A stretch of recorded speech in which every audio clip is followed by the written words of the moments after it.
Welcome to the Real Estate Espresso Podcast, your morning shot of what's new in the world of real estate investing. I'm your host, Victor Monash. This is the weekend edition where we interview notable people from the world of real estate investing. Today is no exception. We have a great guest all the way from Piedmont, California. You might be wondering where that is. That's in the San Francisco Bay Area. Welcome to the show, Gary Beasley. Hi, Victor. Great to be on.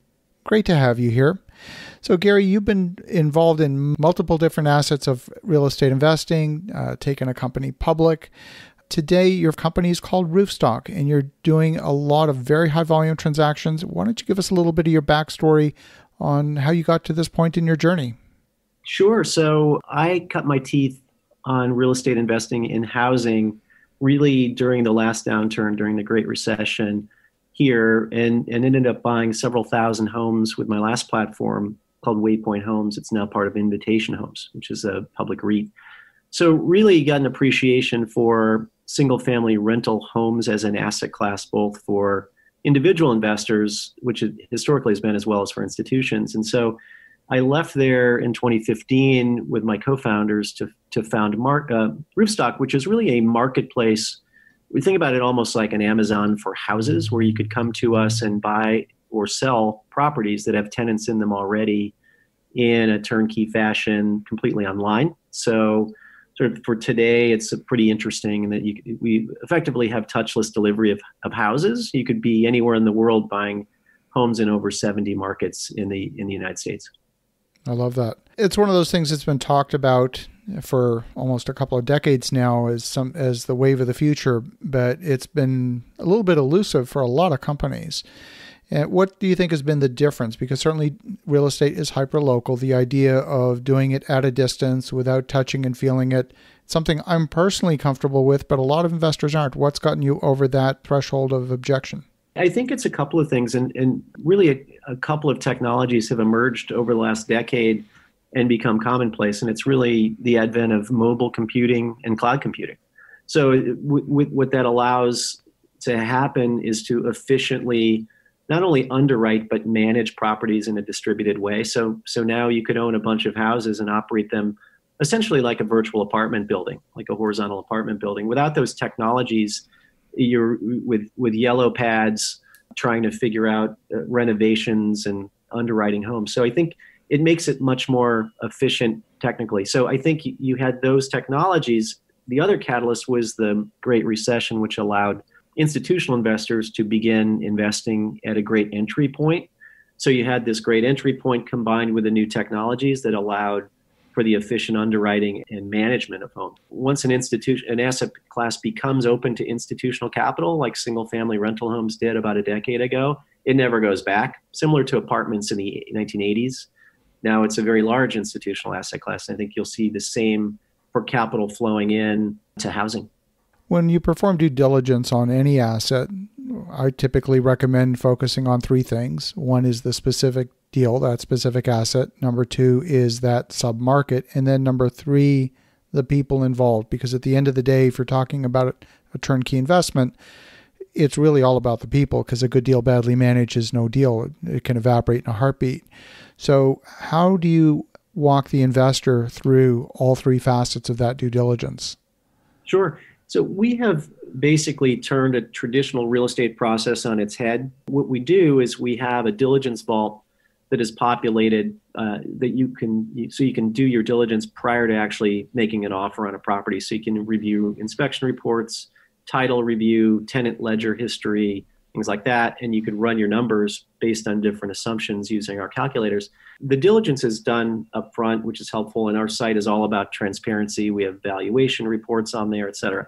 The neighborhoods and the actual location, we do a lot of work there. We have a proprietary neighborhood scoring system. It's a 1 to 5 star system that takes into account things like employment, percentage home ownership versus rentals, school scores, et cetera.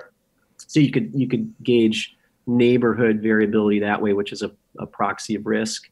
And then on the management side, I think you raise a really important point. What we've done, we have our own full stack property management company for institutional investors, but for individuals, we vet local property managers and put typically 2 or 3 on our site in each area where we're selling homes, and allow people to choose their property manager. And we've negotiated service level agreements good pricing, et cetera. And we hold those guys accountable for really good service. So if there's ever any issues post-purchase, we've got those relationships with those property managers where we could go back and make things right. Well, and that's certainly the key, because you certainly need at least, 70, maybe 80 doors per property manager in order to have something that's economically viable. But if you're getting 1/80th share of someone's attention, then you're not getting very much attention or very much service. So how do you convince the investor that they're getting sufficient mind share, sufficient attention, that their property is going to be well looked after? The very point. So if we're working with a property manager who manages 500 homes in a particular area and you own one of them, but Roofstock has delivered 150 of those homes to that property manager, then you're essentially getting more of an enterprise level relationship there that you can piggyback by being part of our network. I think that's so key. That's so key. So today we're in a unique environment where so far rental collections are holding up reasonably well. Yeah. A lot of that's been driven by stimulus money. We're also seeing reports. In fact, a report came out this week from Zumper that monthly rental rates are dropping in a lot of communities, some as much as 10%. Yeah. And how is that affecting your business going forward? Obviously dollar per square foot's important. How is that different in the single family home asset class as compared with the larger multifamily apartments? Yeah, it's interesting. There's some fundamental differences. Multifamily tends to be a homogeneous product. And if a rent drops on a single apartment, all of a sudden you have perfect substitutes for that apartment that now have a new price. And with rental homes, which are distributed, we have not seen prices decline at all. In fact, we're at record occupancies across our portfolio. Many of our areas are for our institutional clients are 96 to 98% occupied, and rents continuing to go up. So there's been a bit of a flight out of some of these larger urban areas into more suburban and secondary markets, into rental homes there for lots of reasons, sort of trying to get to a less dense environment. So we're actually seeing unprecedented leasing and occupancy across our portfolio of single family homes. That most of the homes on our site, as I think in these secondary cities and suburban markets, so not impacted by people kind of fleeing these more dense cities. I think that's where you're seeing the price declines, is primarily in these larger urban areas. Well, that's certainly true. Where you are, for example, in the San Francisco Bay Area, that led the country in terms of price declines, certainly San Francisco proper. Yep. Oakland, interestingly enough, not far from where you are, actually saw rent growth, 4.9% rent growth, both in 1 and 2 bedroom apartments over the past year. Maybe it's looking for cheaper accommodations in the Bay Area. And if someone's going to be working from home, might as well work from home where it's a little bit less expensive to live. Absolutely. I think you're seeing a little bit of a Brooklyn effect in Oakland. So there's been a lot of construction in Oakland. So I think it'll be interesting to see a year from now when a lot of that construction is delivered. I think you may see some softness there that isn't the case today because still a lot of that stuff hasn't come online. But that's one of the risks with apartments, is it could become overbuilt much more quickly than the single family rental home market, for example. It's just a lot harder to add units and capacity when you're adding single family homes versus being able to go vertical in a city. So where do you source these single family homes? Are you buying existing product? Are you doing purpose-built communities or working with developers on purpose-built communities? All of the above. So we're a marketplace. So we're not actually buying these homes and reselling them. We're attracting sellers from all sorts of different channels and vetting and exposing those properties to buyers from all over the world. So really, we have over half of our inventory comes from just retail sellers, who people like you and I, who may have a home or two they want to sell through our site. And then we also have enterprise level relationships with developers who are building homes for rent. We work with some of what's called iBuyers, who buy homes and want to resell them. We work with real estate agents who sometimes bring us inventory they'd like to market through our site. So kind of a whole host of different supply channels. It's important for us as a marketplace to attract different kinds of inventory from different types of sellers. Who would you describe as your perfect buyer, the person who is your, let's say, your avatar for someone buying off the platform for a turnkey rental? It's interesting. I would say there's a couple of different common profiles. There's the sort of millennial who lives in the Bay Area or New York City, renting today, buying their first property as an investment home through Roofstock, never seeing it and wanting to buy a home a year and build wealth that way. You also have someone who might be more in the 45 to 55 age demographic who might be looking to get some exposure to real estate, doesn't want necessarily too much stock market exposure, might be selling down some of those positions, buying homes this way. Up until models like ours, it's been very difficult to do this in a trusted way without having to fly all over the country. So what we're doing is trying to turn real estate investing more like a financial product that could be done from anywhere.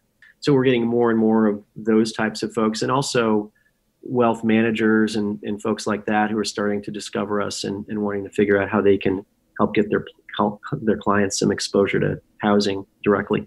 There's a school of thought right now that says over the next 3, 6, 9 months, as a lot of the forbearance agreements come to a close, we saw some statistics earlier this week that maybe as much as 4.3 million homes are in fact in that distressed category, although none of them have hit the market because of the moratorium on evictions and foreclosures. How do you think that's going to play into your marketplace as you fast forward 6 to 9 months from now? Yeah. No crystal ball. So my sense is I am not in the camp that expects this to have the kind of price declines anywhere close to what we saw in the Great Recession, which, as you know, is 30 or 35% nationally.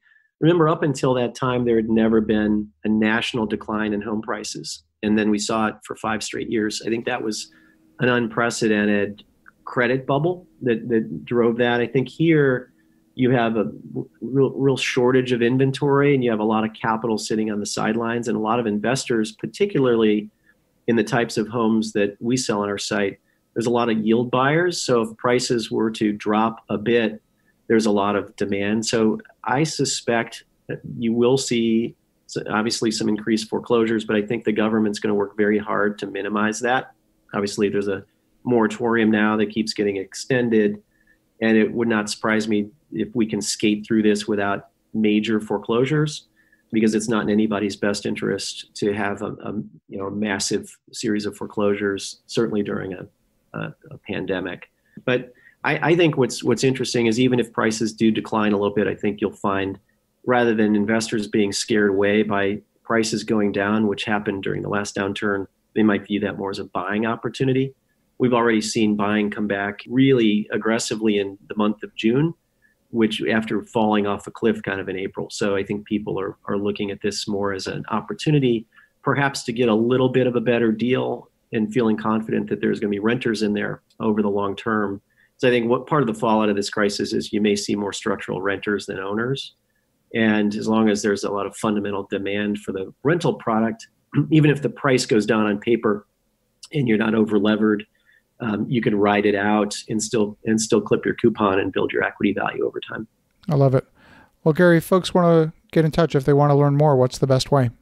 Sure. The best way is probably just to go to our website, which is simply roofstock.com, just how it sounds. Always feel free to email me. It's very easy if somebody wanted to reach out directly. Very simple. It's just gary@roofstock.com. Feel free to shoot me an email or hit me up on LinkedIn. Fantastic. Well, it's a very interesting model you've got going, and very curious to see how things are going to play out over the next several months. And congratulations on all your success. And for the listeners at home, definitely reach out to gary@roofstock.com. In the meantime, have an awesome rest of your weekend. Go make some great things happen. We'll talk to you again tomorrow.